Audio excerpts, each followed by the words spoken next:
بسم اللہ الرحمن الرحیم۔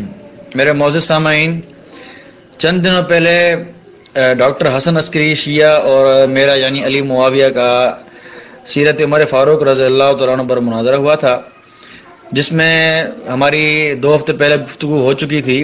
11 تاریخ کو مناظرہ ہوا۔ اس سے 2 ہفتے پہلے ہماری اتوار کے دن شرائط اور دعویٰ پر بات ہوئی تھی، جس میں ڈاکٹر صاحب نے اپنا دعویٰ واضح نہیں کیا تھا۔ 2 گھنٹے تک جو ہے وہ یہاں وہاں کی باتیں کرتے رہے، لیکن کہا کہ جب مناظرہ ہوگا تب میں اپنا دعویٰ واضح کروں گا، اور جو ہے وہ شرائط طے ہوئیں۔ شرائط جو طے ہوئیں ان میں سے بہت ساری باتیں ایسی تھیں جو شرائط میں نے ان کی مانی تھی، اور جو شرائط طے ہوئی تھی ان میں سے چند باتیں میں آپ کے سامنے پیش کروں گا جن کی انہوں نے مناظرے میں خلاف ورزی کی۔ انہوں نے جو مناظرہ اپلوڈ کیا ہے اس میں انہوں نے بہت ساری باتوں کی خلاف ورزی، شرائط کی خلاف ورزی کی ہے۔ سب سے پہلی بات تو ہماری جو شرائط میں طے تھی وہ یہ تھا کہ ایڈمن کو نہیں ہٹایا جائے گا۔ یہ آپ کے سامنے آپ دیکھ سکتے ہیں، میں نے اسکرین شاٹ نکالا ہوا ہے۔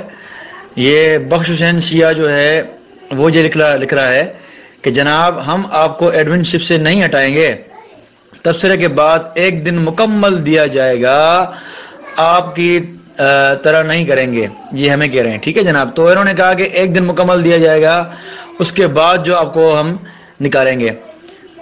لیکن اب دیکھیں، یہ آپ کے سامنے اسکرین پر دوسرا اسکرین شاٹ آ رہا ہے کہ جیسے میری ٹرن مکمل ہوئی، 2 گھنٹے بعد مکمل ہوئی، تو اس کے بعد مجھے انہوں نے ریموو کر دیا۔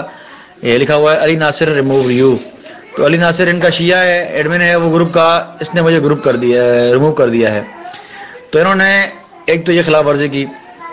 دوسری بات یہ ہے کہ ہماری جو بات طے تھی وہ 2 گھنٹے تھا، 10 سے 12 تک یہ شرائط میں بات طے تھی۔ آپ دیکھ سکتے ہیں اسکرین شاٹ پر، یہ جو اسکرین شاٹ آپ دیکھ رہے ہیں اوپر 7 نمبر پوائنٹ دیکھیں، میں نے لال نشان لگایا ہوا ہے کہ مناظرے کا دورانیہ 2 گھنٹے ہوگا۔ 2 گھنٹے جو ہے وہ مناظرے کا دورانیہ ہے، جو 2 گھنٹے جب دورانیہ ہے تو 10 سے 12 تک ہماری بات مکمل ہوئی۔ اور آپ سنیں گے اس مناظرے میں کہ اپنی آخری وائس کی بالکل آخری حصے پر یہ ڈاکٹر حسن عسکری صاحب کہہ رہے ہیں کہ 2 گھنٹے مناظرہ تھا ہمارا، اب جو ہے وہ ٹائم مکمل ہونے والا ہے، اس طرح کی بات انہوں نے کی ہے۔ لیکن پھر بھی انہوں نے جو شیعوں نے ویڈیو اپلوڈ کی ہے اس میں پھر علی ناصر صاحب یعنی وہ ڈاکٹر حسن عسکری صاحب نے جو مناظر ہے اس نے 12 بجے کے بعد بھی بولا ہے بات، یعنی آخری ٹرن میری تھی، کوئی طے نہیں تھا، ایسی بات کوئی طے نہیں تھی شرائط میں کہ آخری ٹرن کس کی ہوگی، مدعے کی ہوگی، یہ بات طے تھی ہی نہیں۔ لیکن زبردستی انہوں نے آخری ٹرن لیا اور آخری ٹرن میں انہوں نے بات کی، اور میں نے جب ان کو روکا تو مجھے ریموو کیا گیا۔ پھر انہوں نے مجھے دوبارہ ایڈ کیا، تو ایڈ کرنے کے بعد آپ دیکھیں گے، آپ یہ اسکرین شاٹ میں نے نکالا ہے، دیکھیں آپ، مجھے ریموو کرنے کے بعد انہوں نے دوبارہ مجھے ڈاکٹر حسن عسکری شیعہ مناظر نے ایڈ کیا مجھے، لیکن ایڈمن نہیں بنایا۔ دیکھیں لکھا ہوا ہے only admins can message the group this group, تو میں ایڈمن نہیں ہوں۔ حالانکہ اصول تھا کہ 2 دن تک میں ایڈمن، 1 دن تک میں ایڈمن رہوں گا، لیکن انہوں نے ایڈ کیا، مجھے بنایا نہیں ایڈمن انہوں نے، اور انہوں نے وائس بھیجا شروع کر دی۔ دیکھیں 2 وائس آ چکی ہیں، ایک 4 سیکنڈ کی، ایک 24 سیکنڈ کی وائس ہے۔ اس کے بعد میں لیفٹ ہوا ہوں۔ کیوں لیفٹ ہوا؟ کیونکہ اصول کی خلاف ورزی ہوئی۔ ایک تو مجھے نکالا گیا، دوسرا یہ کہ آخری ٹرن ان کی نہیں تھی، زبردستی یہ آخری ٹرن بھیج رہے تھے، اور آخری ٹرن میں بھی انہوں نے 10-12 وائسز بھیج دی اور دوسرے نئے حوالے بھیج دیے۔ حالانکہ اصول یہ ہے کہ اگر آخری ٹرن مدعے کی ہوتی ہے تو کوئی نیا حوالہ نہیں بھیجتا، لیکن انہوں نے بات بہت لمبی کھینچ لی اور نئے حوالے بھی بھیجے۔ تو ان اصول کے توڑنے کے مطابق ان کی شکست ہوتی ہے۔ یہ اسکرین شاٹ پہ دیکھیں، یہ 12 نمبر شرط دیکھیں، 12 نمبر شرط میں واضح لکھا ہوا کہ کسی بھی قسم کی شرط توڑنے والے مناظر کو 1 وارننگ دی جائے گی، اور دوبارہ ایسا کرنے پر ریموو کر دیا جائے گا اور اس کی شکست کا اعلان کر دیا جائے گا۔ اب ایک طرح مجھے گروپ سے نکالا، ایک یہ خلاف ورزی۔ دوسرا خلاف ورزی یہ کہ انہوں نے آخری ٹرن انہوں نے استعمال کی اپنی، آخری ٹرن جنہوں نے آخری پوری بات کی، حالانکہ یہ شرط طے نہیں تھی کہ آخری بات مدعی کرے گا، یہ شرط وہی طے نہیں تھی۔ تیسرا یہ کہ انہوں نے مجھے ایڈ بھی کیا تو ایڈمن نہیں بنایا مجھے، 3 انہوں نے شرطیں توڑی ہیں، لیکن یہاں دیکھیں کہ 1 بار توڑنے کے بعد وارننگ دی جائے گی، لیکن انہوں نے 3 بار توڑی ہے، تو گویا ان شرائط کے مطابق ان کی شکست ہوئی ہے، تو شکست ہو چکی ہے ان کی۔ باقی جو مناظرہ ہے وہ کیا ہوا وہ آپ سن لیں کہ کتنی بری طریقے سے پھنسے ہیں شیعہ مناظر، وہ آپ دیکھ سکتے ہیں اس جو ہے گفتگو میں، جو آگے ہم جو ہے وہ اپلوڈ کر رہے ہیں، آپ سن سکتے ہیں اس میں۔ اعوذ باللہ من الشیطان الرجیم، بسم اللہ الرحمن الرحیم۔ میں سید حسن عسکری عابدی اہل تشیع کی طرف سے موضوع سیرت حضرت عمر بن خطاب پر اہل تشیع و مکتب فکر کا دفاع کرنے کے لیے حاضر ہوں۔ میری گزارش ہے سنی اہل سنت مناظر سے کہ وہ بھی آڈیو پر اپنا تعارف پیش کر دیں۔ جی اعوذ باللہ من الشیطان الرجیم، بسم اللہ الرحمن الرحیم۔ جی میرا دعویٰ یہ ہے کہ اہل سنت حضرات، ہمارے برادران جو جس قدر و منزلت کے اور فضیلت کے قائل ہیں حضرت عمر بن خطاب کے، وہ حقیقی نہیں ہیں اور اس میں کافی جھول ہیں، اور بہت سے واقعات ایسے ہیں جو کہ اس قدر و منزلت کی نفی کرتی ہے۔ یہ میرا دعویٰ ہے اور اسی کے تحت میں اپنی دلیل پیش کرنے جا رہا ہوں۔ جی دلیل کے طور پر میں نے سورہ نجم کی آیت 3 اور 4 جو ہے نقل کی ہے۔ اس میں اللہ تعالیٰ فرماتا ہے وما ينطق عن الهوى ان هو الا وحی یوحی۔ رسول اللہ صلی اللہ علیہ وسلم کے بارے میں اللہ تعالیٰ فرمان بتا رہا ہے کہ وہ کوئی بات اپنی خواہش سے نہیں کرتے، مگر وہ تو نہیں مگر وہی جو انہیں کی جاتی ہے، یعنی کہ رسول اللہ صلی اللہ علیہ وسلم کی کوئی بھی بات جو ہے وہ اپنی طرف سے نہیں ہے، بلکہ وہ اللہ تعالیٰ کی وحی کے زیر عمل ہے۔ دوسری بھی میں آیت اسی زمرے میں پیش کر رہا ہوں، سورہ احزاب کی آیت نمبر 36 ہے، جس میں اللہ تعالیٰ فرما رہا ہے کہ کسی مومن مرد اور مومن عورت کو حق نہیں ہے کہ جب خدا اور اس کا رسول کوئی امر مقرر کر دیں تو وہ اس کام میں اپنا بھی کچھ اختیار سمجھیں، اور جو کوئی اور خدا اور اس کے رسول کی نافرمانی کرے گا وہ صریحاً گمراہ ہو گیا۔ ان دونوں آیات سے یہ بات ثابت ہے کہ حضور صلی اللہ علیہ وسلم کا جو بھی عمل ہے وہ اللہ کی طرف سے ہے، اور اس کے اندر مداخلت کی یا اس سے منع کرنے کی یا اس سے روکنے کی کسی کو اجازت نہیں ہے۔ اب میں ایک واقعہ پیش کرنے لگا ہوں کہ جہاں پر حضرت عمر کی طرف سے رسول صلی اللہ علیہ وسلم کے کام میں مداخلت بلکہ کہا جائے کہ گستاخی ہے تو غلط نہیں ہوگا۔ میں ایسا ایک واقعہ پیش کرنے لگا ہوں، پھر اس کو میں ابھی حوالہ پیش کر کے پھر اس پر بولتا ہوں۔ جی میں نے اپنی بات کی دلیل میں 2 حوالے پیش کیے ہیں جو کہ دونوں اہل سنت کی سب سے معتبر 3 کتب سے، ایک صحیح بخاری سے اور ایک صحیح مسلم سے، جو دونوں ایک ہی واقعے اوپر 2 احادیث 2 کتب سے نقل کی ہیں۔ جس میں جو صحیح بخاری کا واقعہ اس میں بیان ہوا کہ ہم سے یحییٰ بن سلمان نے بیان کیا، مجھ سے عبداللہ بن وہاب نے بیان کیا، مجھ سے یونس نے بیان کیا، انہوں نے ابن شہاب سے، انہوں نے عبید اللہ بن عبداللہ سے، انہوں نے ابن عباس سے، جبکہ حضرت صلی اللہ علیہ وسلم بہت بیمار ہو گئے تو آپ نے بیماری کی سختی کی وجہ سے فرمایا کہ لکھنے کا سامان لاؤ، میں تمہارے لیے کتاب لکھوا دوں کہ جس کے بعد تم گمراہ نہ ہوگے۔ حضرت عمر نے کہا حضرت پر سختی، بیماری کی سختی، اور ہمارے پاس اللہ کی کتاب موجود ہے، وہ ہم کو بس کرتی ہے۔ لوگوں نے اختلاف شروع کیا اور غل مچ گیا۔ آپ نے فرمایا چلو اٹھو میرے پاس، لڑنے کے جھگڑنے کا کیا کام۔ ابن عباس نے یہ فرماتے ہیں کہ روایت کرتے ہیں کہ یہ کہتے ہوئے نکلے کہ ہائے مصیبت وائے مصیبت، یا کہا گیا کہ تمام مصیبتیں تبھی سے شروع ہوئیں کہ جب آن رسول صلی اللہ علیہ وسلم کو یہ کتاب نہ لکھوانے دی۔ جبکہ دوسری روایت جو ہے وہ صحیح مسلم سے ہے، اس میں کتاب الوصیت میں، جبکہ پچھلی جو میں نے بخاری سے پیش کی وہ کتاب العلم سے تھی۔ صحیح مسلم میں ہے کہ محمد بن رافع اور عبد بن حمید، عبد الرزاق، محمد زوری، عبید اللہ بن عبداللہ بن عتبہ حضرت ابن عباس سے روایت کرتے ہیں کہ انہوں نے بیان کیا کہ جب رسول اللہ صلی اللہ علیہ وسلم کی رحلت کا وقت قریب آیا تو اس حجرے میں کئی آدمی تھے اور ان میں حضرت عمر بن خطاب بھی موجود تھے۔ حضرت صلی اللہ علیہ وسلم نے فرمایا آؤ میں تمہیں ایک کتاب لکھ دیتا ہوں کہ اس کے بعد تم گمراہ نہیں ہوگے۔ حضرت عمر نے فرمایا حضرت صلی اللہ علیہ وسلم پر بیماری کی شدت ہے اور تمہارے پاس قرآن کریم ہے اور ہمیں کتاب اللہ کافی ہے، اور گھر والے باہم مختلف ہو گئے۔ بعض کہنے لگے دوات وغیرہ لاؤ کہ حضرت صلی اللہ علیہ وسلم تمہارے لیے لکھوا دیں اور اس کے بعد تم گمراہ نہ ہو، اور بعض حضرات نے وہی کہا جو حضرت عمر فرما رہے تھے۔ جب اختلاف اور گفتگو حضرت صلی اللہ علیہ وسلم کے پاس زیادہ ہونے لگی تو رسالت مآب صلی اللہ علیہ وسلم نے ارشاد فرمایا کہ اٹھ جاؤ۔ عبید اللہ بیان کرتے ہیں کہ حضرت بن عباس نے فرمایا کہ پریشانی کی بات ہے اور بہت ہی پریشانی کی بات ہے کہ رسول اللہ صلی اللہ علیہ وسلم نے ان لوگوں کے مشورے شور و غل اور اختلاف کی وجہ سے کتاب نہ لکھوا سکے۔ جی جیسا کہ قرآن کی آیات پیش کی میں نے کہ رسول کے سامنے بولنا یا اللہ تعالیٰ منع فرماتا ہے قرآن پاک میں یا ان کی کسی بات سے روکنا، جبکہ یہاں پر دونوں احادیث جو ایک ہی واقعے کو نقل کر رہی ہیں صحیح بخاری سے اور صحیح مسلم سے، وہ گواہی دیتی ہیں کہ حضرت عمر جو ہیں وہ مخل ہوئے اور انہوں نے حضور صلی اللہ علیہ وسلم کے کام میں مداخلت کی، اور اس میں صاف حضور صلی اللہ علیہ وسلم فرما رہے ہیں کہ کتاب لکھنے دو، لے آؤ قلم دوات میں کتاب لکھ دوں تاکہ تم گمراہ نہ ہو، یعنی کہ اگر حضور امت کو گمراہی سے بچانے کے لیے کتاب لکھوانا چاہ رہے تھے، اور اگر اس جگہ پہ یہ کہا جائے کہ آج جو امت فرقوں میں بٹی ہوئی اور گمراہی کا شکار ہے تو اس میں سب سے بڑا ہاتھ حضرت عمر کا ہے کیونکہ انہوں نے لکھوانے سے روکا، تو یہ بات غلط نہ ہوگی۔ جی یہ تھا میرا دعویٰ اور دلیل۔ اب میں ملتمس ہوں اپنے دوسرے مناظر سے کہ وہ اس کے اوپر بات کریں۔